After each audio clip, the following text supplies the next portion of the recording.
bagaimana kita mengukur diet dengan benar? Biasanya nih, kalau kita bilang seseorang perlu diet, secara mudah kita lihat dari dua hal biasanya. Yang pertama, angka timbangannya geser terus ke kanan. Oke. Atau mungkin pakaiannya yang dulu muat, sekarang nggak muat lagi. Terus kita bilang diet aja gitu ya. Oke. Apa yang kita lihat bisa menipu kita. Nah, termasuk angka timbangan.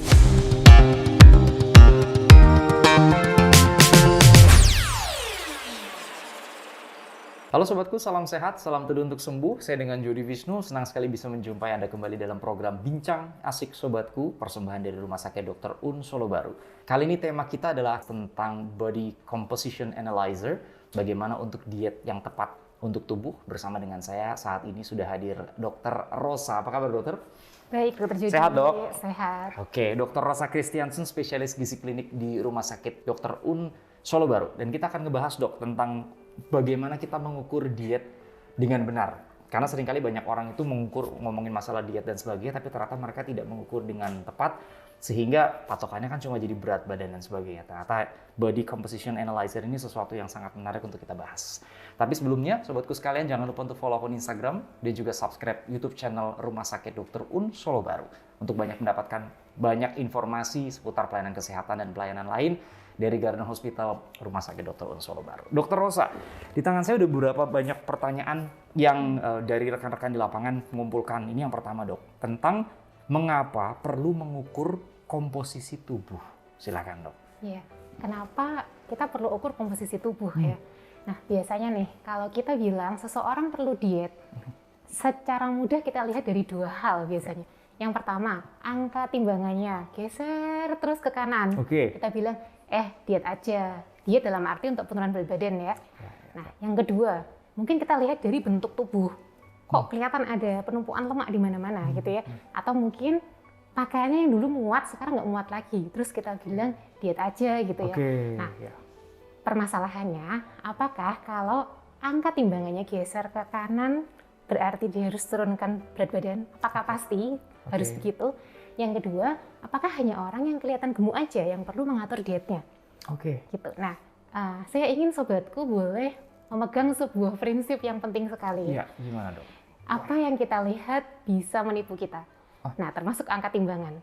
Gitu. Karena angka timbangan nggak berbicara banyak sebetulnya. Cuma angka sekian-sekian kilogram gitu dok? Betul. Yang ditimbang itu apa aja, itu kan seluruh tubuh ya. Nah, tubuh itu isinya macam-macam.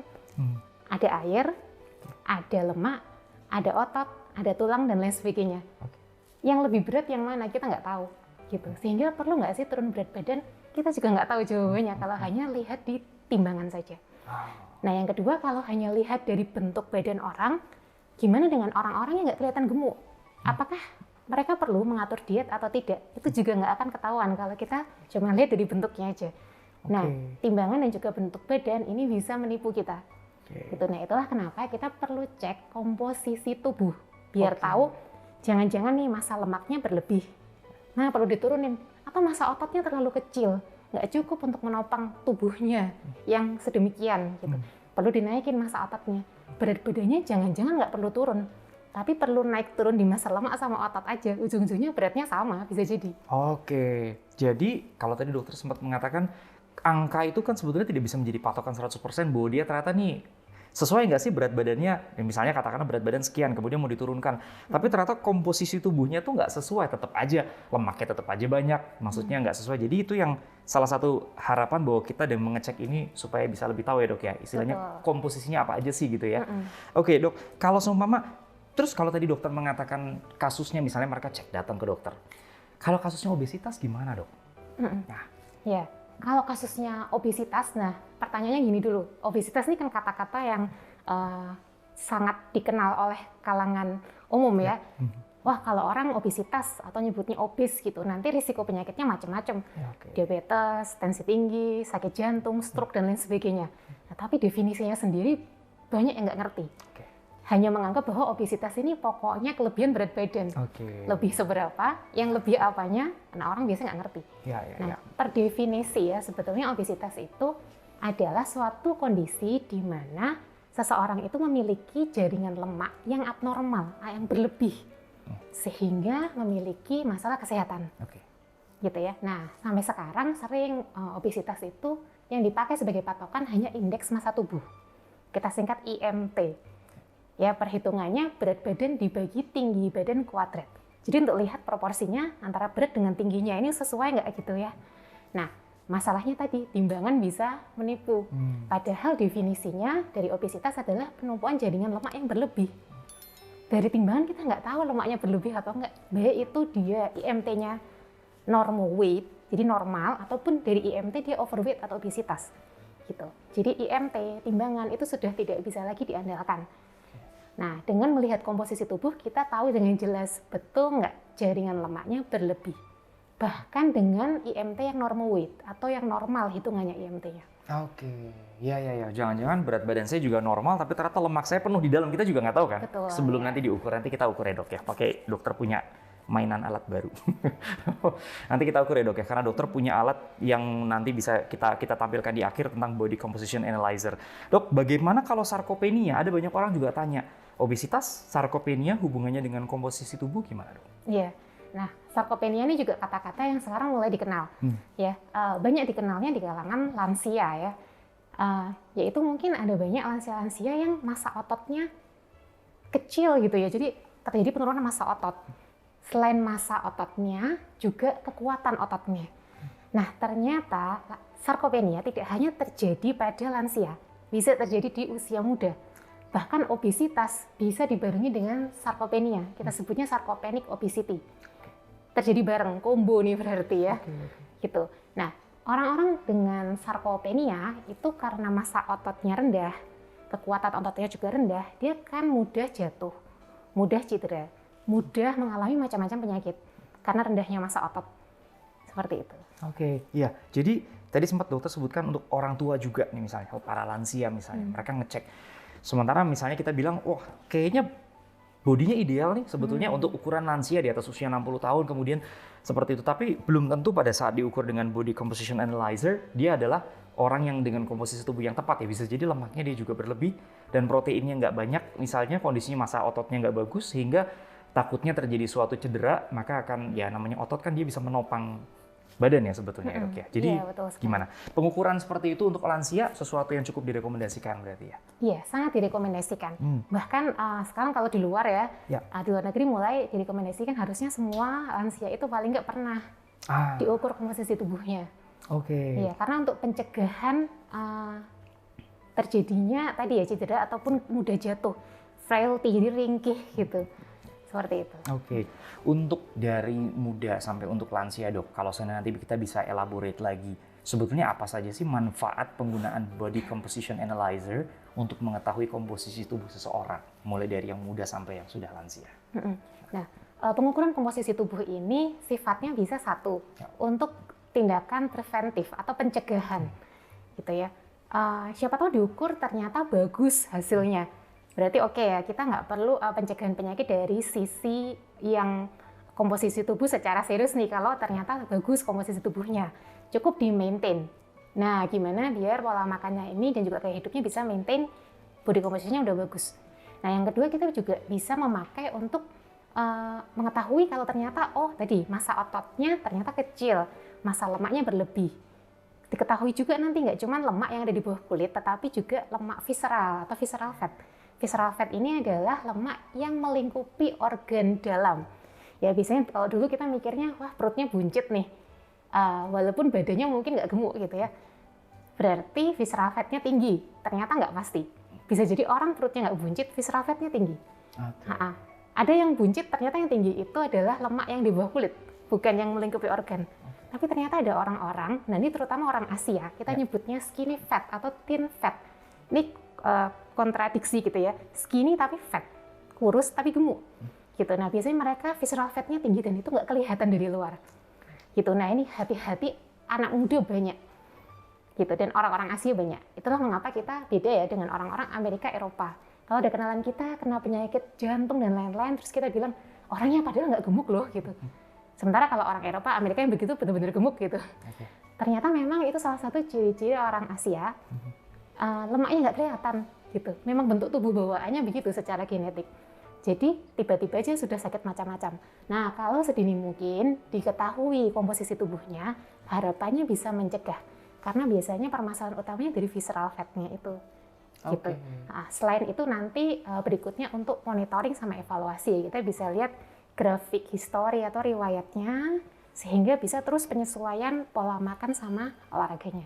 Oke, banyak kasus juga bahwa orang, terutama orang Asia juga ya dok ya. Jadi misalnya mereka ini badannya mungkin nggak gemuk gitu kan, tapi kolesterolnya tinggi, ya kan, trigliseridnya tinggi dan segala macam gitu kan. Dan mereka mengatakan kayaknya saya makannya sehat-sehat aja, tapi ternyata tadi dokter sempat sebutkan visceral fat ya dok ya. Yeah. Oke, dan ini yang harus nanti kita monitor, bisa kita lihat ada atau enggak, setinggi apa lewat tadi alat yang tadi dokter sebutkan itu ya dok ya. Oke. Dok, bagaimana kalau seandainya tadi dokter sempat sampaikan protein, kemudian berhubungan dengan otot, jadi kan kekuatan otot untuk menyangga tubuh. Ya, karena seringkali kalau kasus-kasus frailty atau kasus-kasus orang yang masih muda sekalipun yang dibilang kita nggak ada kerapuhan kok, tapi ternyata massa ototnya nggak kuat sehingga takutnya terjadi, misalnya bisa terjadi patah tulang pada saat terjadi trauma, hantaman, hentakan dan sebagainya. Itu menurut dokter gimana dok, massa otot itu? Ya, nah biasanya nih yang kita pentingkan tulang ya. Iya. Yang kita pentingkan adalah osteoporosis atau enggak nih, tulangnya keropos atau enggak. Nah, kita lupa kalau otot itu penting gitu. Mulai usia 30-40 tahun, otot itu akan menyusut karena proses penuaan. Jadi proses alami yang kita nggak bisa betul-betul hindari gitu. Akan turun seberapa? Sekitar 8-10% per dekade. Otot ya. Nah, itu akan lebih cepat penyusutan atau turunnya kalau pola makannya salah, gaya hidupnya juga nggak benar. Nah, itulah nanti penuaan dini gitu ya. Nah, jika kita perhatikan ini dari awal, kita bisa memperlambat setidaknya. Tidak bisa dihindari, tapi paling nggak bisa diperlambat. Karena biasanya kecenderungan kita malah mempercepat ya penyusutan ototnya gitu. Nah, itu pentingnya kita cek komposisi tubuh, karena otot itulah yang akan menopang tulang. Dan dari penelitian, makin bagus ototnya, biasanya tulangnya juga oke. Gitu. Dan itu yang bikin kita bisa jalan-jalan sampai tua tanpa dibantu siapa-siapa. Oke. Itu sesuatu yang cukup penting dok. Istilahnya kita kan investasi untuk masa depan. Betul. Bukan hanya financial investment, tetapi juga istilahnya ini investasi kondisi kesehatan tubuh untuk yang ke depan gitu dok ya. Jadi kalau gitu dengan pengukuran ini kita bisa ketahuan massa otot.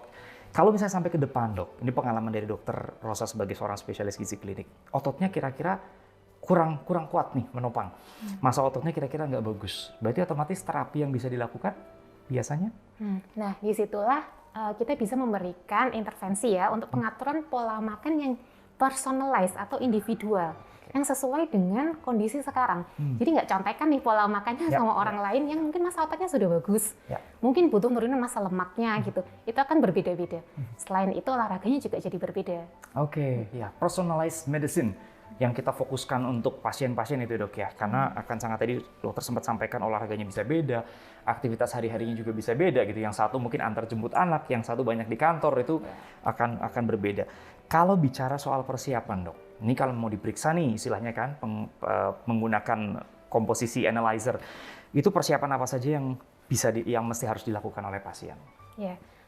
Yang ideal ideal bukan setelah olahraga. Yang pertama itu. Nah, jadi olahraganya udah kemarin ya, misalnya gitu nggak apa-apa.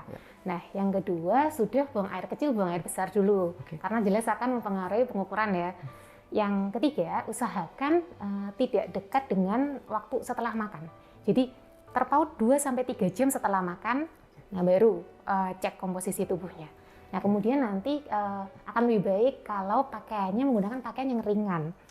Ya, jadi bukan pakai jeans. Gitu. Jadi pakailah pakaian yang ringan biar tidak mempengaruhi nih berat badannya. Kemudian nanti kita akan butuh bertelanjang kaki, jadi nggak pakai sandal, nggak pakai sepatu, nggak pakai kaos kaki. Kemudian bisa diperiksa dan nanti hasilnya langsung keluar ya dok ya? Iya, kita cuma butuh sekitar 2 menit aja. 2 menit, kemudian setelah keluar kita analisis. Betul. Dan kemudian nanti tadi dokter bilang kalau personalized medicine berarti otomatis kan aktivitas dia akan diatur, kita lihat seperti apa, kemudian setelah itu nanti pola makannya juga nanti ke depan akan kita atur satu demi satu dok ya. Jadi nggak bisa contek-contekan tadi dokter bilang, yang punya temennya dipakai untuk dia sendiri gitu kan. Dok, kalau seumpama kondisi tubuh nih, kondisi tubuh seperti apa saja yang bisa mempengaruhi hasil pengukuran body composition analyzer? Tadi contohnya persiapannya tadi itu ya, nggak setelah olahraga ya. Kenapa? Karena kalau kita habis olahraga, jantung akan memompa darah ke area-area otot terutama yang habis kita latih. Habis sepedaan nanti banyak dipompa ke kaki gitu. Atau habis latihan beban yang upper body namanya akan dipompa ke sana darahnya. Nah, sehingga penampakannya di hasilnya pemeriksaan seolah-olah massa ototnya lebih besar dari yang sebetulnya. Massa lemaknya lebih rendah dari yang sebetulnya. Jadi beri waktu jeda. Sebaiknya nanti olahraganya setelah pemeriksaan aja. Gitu. Nah, yang kedua ada kontraindikasi untuk pemeriksaan body composition, yaitu kalau sudah terpasang alat pacu jantung atau pacemaker yang ditanam. Itu tidak bisa karena nanti saling mengganggu ya, karena kan urusannya dengan arus tegangan yang dipakai untuk pemeriksaan. Jadi ada kelistrikan yang nanti akan mengganggu ya dok ya. Istilahnya nanti ada alat pacu jantung, kemudian nanti alat analyzer-nya nanti malah jadi terganggu dan hasilnya nggak akurat, gitu kan, bisa saling melemahkan juga. Dok, ini kan banyak juga alat yang mereka pakai di beberapa tempat ya. Mungkin sobatku sekalian juga ada beberapa yang beli di rumah dan sebagainya. Sebenarnya keunggulan dari body composition analyzer alat di Rumah Sakit Dr. Un Solo Baru tuh gimana sih dok? Ya betul, kalau alatnya ada banyak sekali ya untuk mengukur komposisi tubuh, sebutannya juga macam-macam. Ada yang memang untuk tujuan untuk komunitas, untuk keluarga gitu ya, body fat monitor dan lain sebagainya tuh, ada yang bisa pakai Bluetooth di HP itu. Nah, apa kelebihannya kalau alat yang ini? Tentu ini adalah alat yang dipakai untuk kebutuhan klinis. Jadi memang satu lebih valid gitu. Nah, yang kedua secara elektrode impedansi lebih baik. Jadi kalau alat-alat yang kita pakai di keluarga biasanya elektrodenya cuma 2 atau 4. Ini 8 elektrode sehingga pengukurannya jauh lebih jelas gitu. Nah, biasanya alat-alat yang di keluarga ya yang dipakai secara umum ya di komunitas itu hanya mengukur persentase. Nah, alat ini bisa mengukur yang dari rumah sakit bisa mengukur aktual kilogram, misal massa lemak gitu. Berapa kilogram per segmen tubuh. Lemaknya juga berapa kilogram per segmen tubuh. Juga persentasenya dibandingkan dengan keseluruhan tubuh seberapa. Sampai bisa mengukur visceral fat dengan jelas. Sementara alat-alat yang mungkin ada di keluarga itu mengukurnya bukan muscle mass ya, bukan massa otot, tetapi fat free mass. Jadi itu masih mencakup semua jaringan-jaringan lunak yang ada di tubuh yang bebas lemak, gitu ya, nggak khusus massa otot gitu aja nggak. Gitu. Nah ini lebih jelas. Selain itu ada analisis body water-nya juga, jadi cairan tubuh yang ada di dalam sel, yang ada di luar sel, seberapa, apakah dehidrasi atau mulai ada bengkak yang tidak normal karena penyakit-penyakit gagal jantung, gagal ginjal dan sebagainya, itu bisa ketahuan dari situ. Selain itu yang jarang ditemukan di alat lain adalah pengukuran phase angle. Phase angle ini singkatannya PHA gitu ya. Ini adalah untuk mengukur kesehatan sel. Jadi sel ini kan punya bagian luar yang namanya membran sel. Nah, dia bisa lihat apakah utuh atau enggak membran sel di dalam tubuh kita. Integritasnya seperti apa, hingga fungsi mitokondria itu yang kayak motornya sel, oke atau enggak. Gitu, itu bisa dinilai dari situ. Nanti urusannya sama metabolisme dan lain-lain. Oke, jadi sampai inti sel aja bisa kita lihat di situ ya untuk mitokondria dan sebagainya. Berarti ini alat bukan sembarang alat. Tadi dokter sempat bilang bahwa ini adalah alat yang sudah terstandarisasi. Berarti kan otomatis standarnya sudah betul-betul dapat dipertanggungjawabkan, tervalidasi dengan baik sehingga untuk keperluan klinis ya dok ya, bukan untuk keperluan ya memang orang bisa mengukur sendiri di rumah dan sebagainya di tempat fitness atau apapun. Tapi kan ini kan kita harapannya adalah lebih personalized. Kemudian untuk menentukan juga nanti pola gizinya, kemudian pola olahraganya mau seperti apa dan sebagainya. Dok, untuk pertanyaan penutup nih, kalau misalnya mereka mau mengukur ini di Rumah Sakit Dr. Un Solo Baru, sebetulnya kan pasti ada pertanyaan, berapa kali sih kita bisa mengukur ini, intervalnya apakah sebulan sekali atau menurut dokter gimana? Silakan. Ya, paling ideal untuk diukur kembali ya, paling cepat 4 minggu. Karena kan yang namanya komposisi tubuh butuh waktu untuk mengalami perubahan. Misalnya kita mulai ngatur pola makan, kemudian olahraga, menambah aktivitas fisik dan seterusnya, kita butuh waktu sampai komposisi tubuh kita ada perubahan. Gitu. Minimal 4 minggu paling cepat kalau mau ngulang. Dan nanti akan ada grafiknya ya, perubahannya, massa lemaknya dari mana ke mana jadi berapa kayak gitu. Kita akan bisa lihat dari waktu ke waktu. Oke, ya. Jadi sahabat kita itu sebetulnya adalah istilahnya bukan timbangan, karena seringkali orang begitu sudah olahraga 1 minggu kemudian diukur lagi, wah turun sekian, tapi ternyata sebetulnya dengan interval per 4 minggu kita bisa melihat progres untuk jelas habis ditimbang kita progresnya kan kemudian kan on diet ya.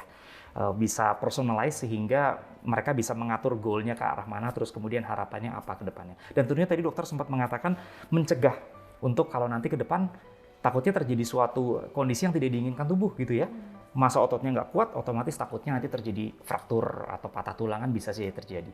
Dan satu hal lagi yang mau saya sampaikan adalah jangan lupa meskipun mereka yang kurus, beratnya itu istilahnya kurang, bukan berarti lemaknya itu nggak ada, belum tentu ya dok ya. Bisa terjadi malah justru lemaknya kadarnya tinggi meskipun berat badannya dia kurus. Kira-kira gitu ya. Oke.